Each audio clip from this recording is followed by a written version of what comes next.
చాలా పవిత్రమైనటువంటి ప్రసాదంలో కల్తీ జరిగింది.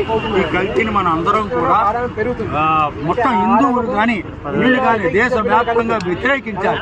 అయినా సరే కరుణాకర్ రెడ్డి గారు ఇవాళ ఏమంటున్నారు, స్వాముల వారందరి చేత చంద్రబాబు నాయుడు గారు బలవంతంగా చెప్పిస్తున్నారు అని చెప్పి అంటున్నారు.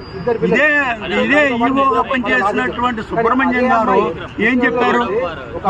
ఎల్వి సుబ్రహ్మణ్యం గారు తిరుపతిలో ఈవోగా పనిచేస్తున్నటువంటి వారు ఆ టైంలో దేవుణ్ణి ఎవరైనా సరే అపచారం చేస్తే వాళ్ళు అనుభవించక తప్పదు.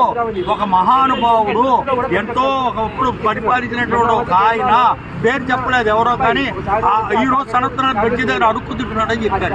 ఎవరో ఏంటో తెలియట్లేదు నాకు, అఫ్కోర్స్ అలా చెప్పారు.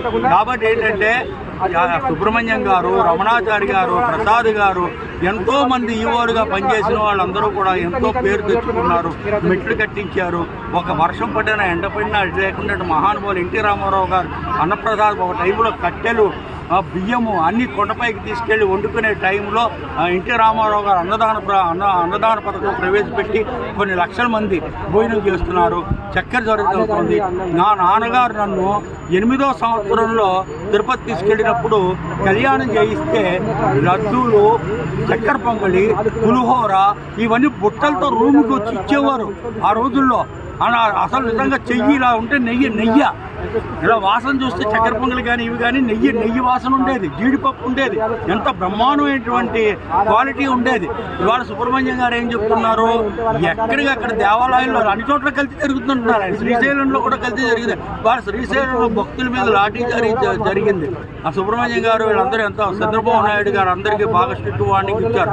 వాళ్ళు భక్తులు, గుండాలు కాదు, ఇదేమి యాజిటేషన్ కాదు, వాళ్ళ మీద మీరు చేయలేదు. కొంతమంది ఓవర్ యాక్షన్ చేస్తున్నారు. అక్కడ పాపం ఇరుముడు కట్టుకుని శ్రీశైలం వస్తే వాళ్ళ మీద లాఠీ చార్జీ చేసి జనాలందరూ, ఎందుకంటే మరి శివరాత్రి నాడు అంత జనం ఉంటారు కదా జనరల్గా, వాళ్ళందరినీ ఏంటంటే కంట్రోల్ చేయాలి. ఇవన్నీ కూడా దేవాలయాలు ఈవోల కంట్రోల్లో ఉండాలి. పోలీసు వాళ్ళకి పర్మిషన్స్ ఎక్కువగా వాళ్ళ యొక్క జోక్యం ఉండకూడదు దేవాలయాల్లో. కాబట్టి అంటే దేవాలయానికి వచ్చిన వాళ్ళు ఎంతమంది ఎటువంటి వాళ్ళు వస్తారు, భక్తులు వస్తారు, ఇదిగా చేయడానికి వస్తారు తప్ప ఇదే యాజిటేషన్స్ ఇది కాదు కదా, ఆర్డర్ చేయడానికి కాదు కదా. అలాగే తిరుపతిలో ప్రక్షాళన చెయ్యాలి, ఇంకా చాలా మార్పులు చెయ్యాలి. 100% లడ్డీలో కల్తీ కలిసింది. సుబ్బారెడ్డి లాంటి వాళ్ళు కల్తీ జరిగిందా నాకు తెలియదే అంటున్నారు.